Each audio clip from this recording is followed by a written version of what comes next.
రోమా పత్రిక 15వ అధ్యాయం 1వ వచనం దగ్గర నుంచి 13వ వచనం వరకు ఉన్న సందర్భాన్ని మొదటగా చూసుకుంటాం. కాగా బలవంతులమైన మనము మనలను మనమే సంతోషపరచుకొనక బలహీనుల దౌర్బల్యమును భరించుటకు బద్ధులమై ఉన్నాము.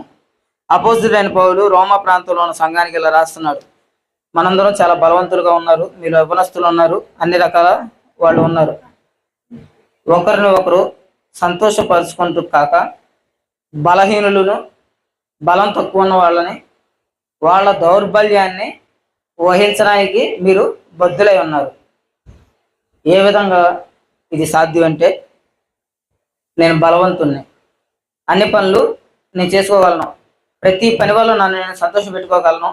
అదేవిధంగా మీరు కూడా ఇప్పుడు క్రీస్తులో ఏకమై ఉన్నారు. యేసుక్రీస్తు మీరు లోకంలో పాపులై ఉండగా, లోకంలో మీరు రకరకాల పాపాల చేత పట్టబడి ఉంటే, వ్యభిచారానికి, దొంగతనాలకి, రకరకాల మోసాలకి, ఒకరిని వంచడానికి, నోరు తెరిస్తే అపవిత్రమైన మాటలతో మిమ్మల్ని మీరు అపవిత్రపరచుకోవడానికి, తోటి సహోదరుల్ని దేవుడు స్వరూపంగా చేయబడిన నీ పొరుగు వారిని నిందించడానికి, శాపాలు పెడతానికి, ఇలాగా రకరకాల వాటికి కట్టుబడి ఉన్నారు కదా. అయితే యేసుక్రీస్తు ఎలాగైతే మీ పాపాల నిమిత్తం మరణించి, మీరు చేసిన పాపాలని ఆయన మీద వేసుకొని మరణించాడే, ఆయన మూల్యం చెల్లించాడే, అంటే మీ బదులుగా మీ బలహీనతల్ని ఎవడు క్షమించలేడు, కేవలం దేవుడు మాత్రమే ఆ పని చేయగలడు. ఇప్పుడు ఆయన భూమి మీదకి వచ్చి మన పాపాల గురించి ఆయన మరణించాడు, అంటే మన తప్పును ఆయన మీద వేసుకున్నాడు. మన బలహీనులో ఆయన బలవంతుడు.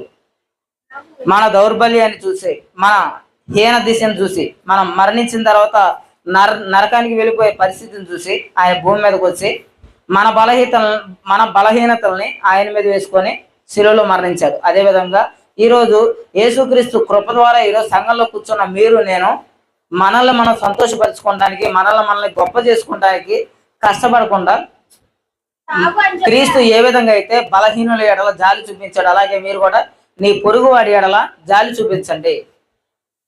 దిక్కులేని వారిని చేరదీయండి, దరిద్రులకు సహాయం చేయండి, వేదనలకు కనుకరించండి.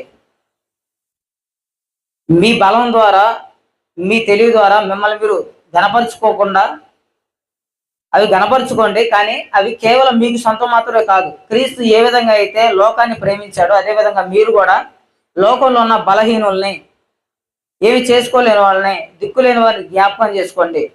క్రీస్తు కూడా మిమ్మల్ని ప్రేమించి జ్ఞాపకం చేసుకున్నాడు కదా. పాపాత్ముల్ని రక్షించుటకు క్రీస్తు భూమి మీదకి వచ్చాను. యేసు రక్తం ప్రతి పాపం నుండి మనల్ని పవిత్రులుగా చేయును. ఆయన అంగీకరించే వాళ్ళని చేసింది, ఇక ముందు చేసిద్ది. అది ఈ లేఖన భావం.